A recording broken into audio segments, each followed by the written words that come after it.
Hey, what's up? What's up, everybody? This is Jeff from BKJ Mac TV, and this is the BKJ Mac podcast experience. And I know it's been a long time, but I'm back, and today we're going to do the review on the Elvis Presley movie that's out on HBO Max. It's streaming everywhere, so please check it out.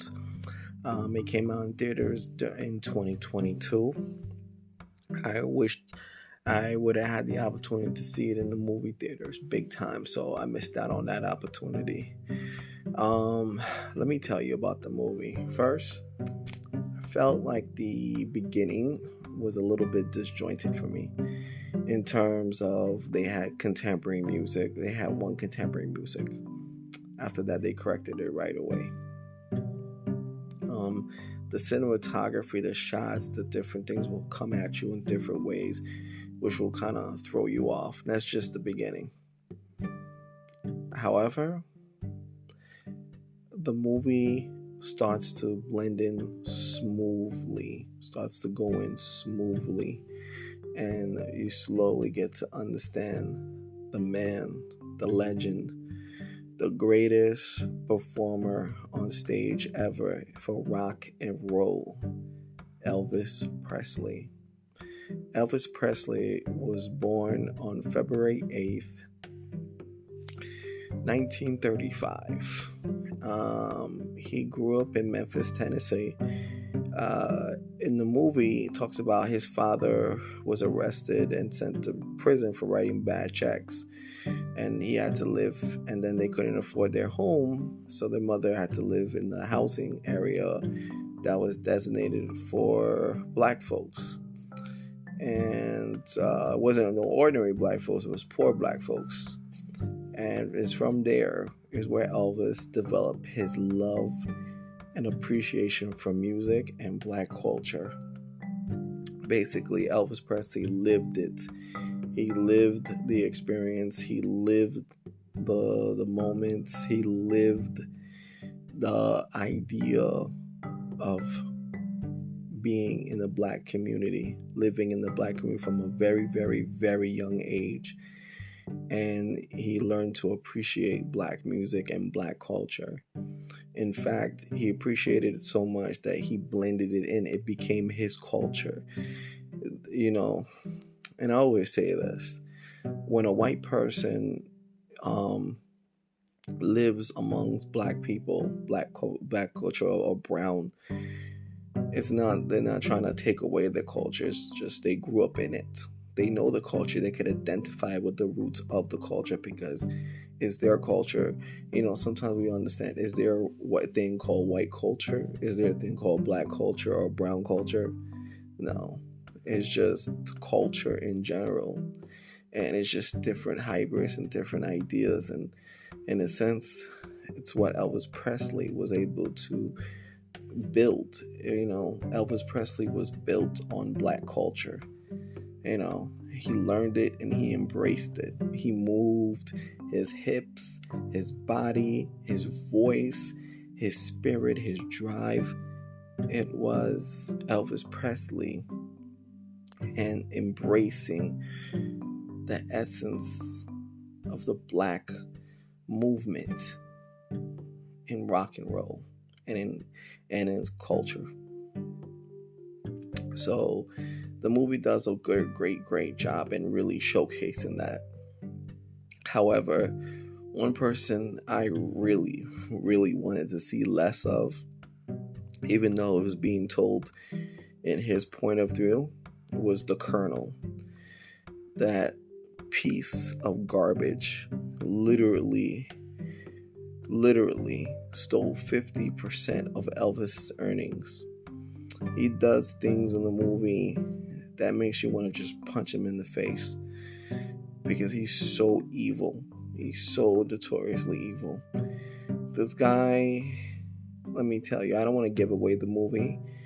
I want you to see it because there are things about this guy. His character is so shady, immensely shady, and it's because of his shady character is what drives Elvis eventually to death at a young age at 42. You know, it wasn't fair that Elvis had to be around this guy. You know, yeah, he made it. There were some good business moves and some good business tactics, but he kept Elvis domestically.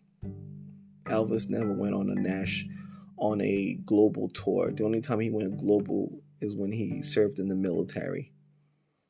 He never got a chance to have that global tour, that global experience of being loved across the world.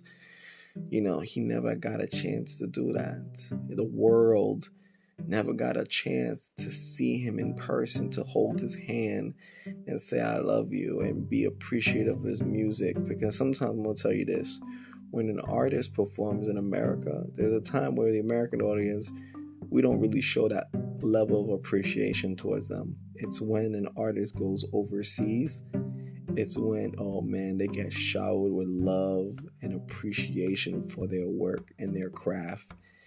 Like in New Zealand, Dutch, everybody, they show their love. The French, the English, countries in Africa, they show their love. And Elvis never got a chance to really showcase that.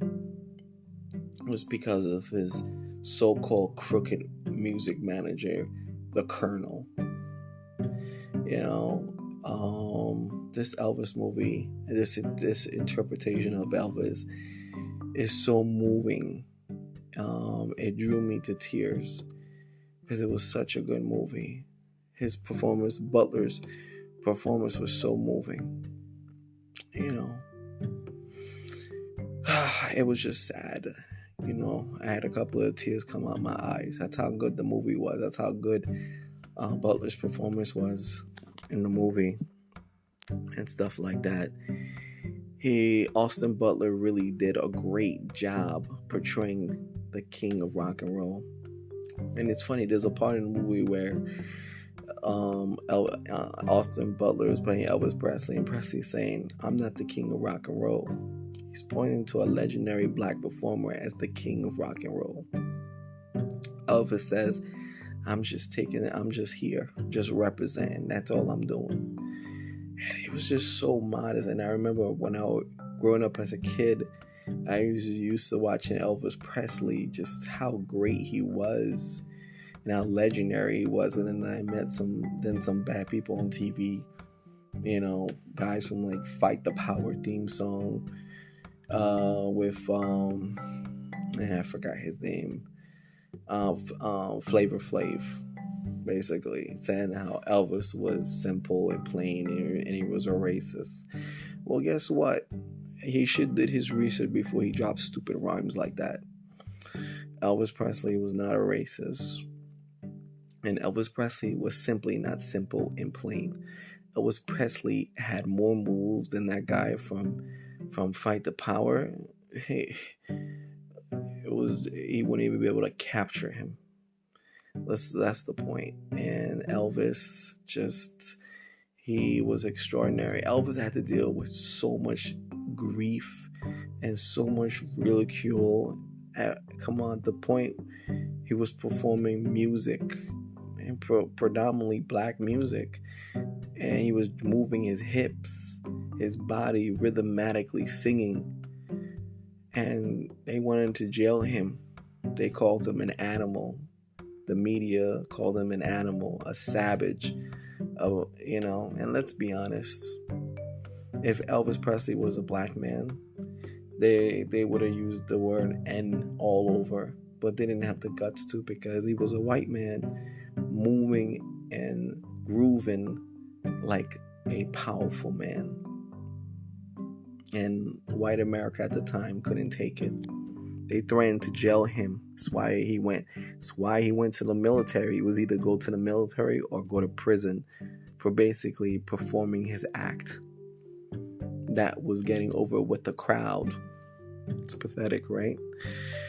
It's pathetic how bad America was. And if you flash forward, when hip hop was coming out in the late 70s and the 80s, there was the same image towards NWA and all the rappers. They want to perform gangster rap. They want to do this, tear the community down.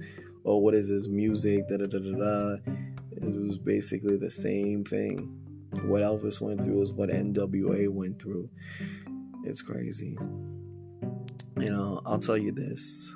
I like to compare Elvis Presley to Eminem. Eminem came from the ghetto of Detroit. He came up. The only difference between Elvis and Eminem was Elvis Presley didn't have a Dr. Dre by his side, who was recording him, who trusted his ally, trusting him, signing him to deals and making sure he was okay. Elvis Presley didn't have a Dr. Dre. Eminem had the Dr. Dre on his corner, watching over him, mentoring him. Sometimes I wish Elvis Presley would have had a Dr. Dre by his side instead of that Colonel dude who basically violated him and led him to his early death. I promise you, if Elvis Presley had a Dr. Dre by his side, Elvis Presley would still be alive today. Guaranteed it. Guarantee it. Overall, the movie was great. It was earth-shattering with emotion.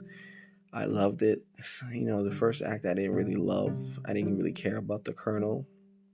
I thought he was a sleazy piece of garbage.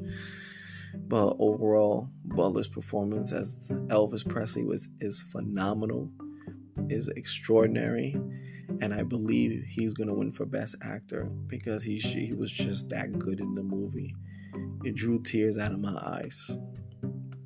That's how good his performance was as Elvis Presley. So check it out.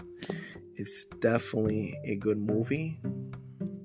It came out in 2022. Check it out. It's on HBO Max. Thank you for listening to this review on BKJ Mac TV. This is episode 13, season 2. Thank you for listening. Peace, love, always. One.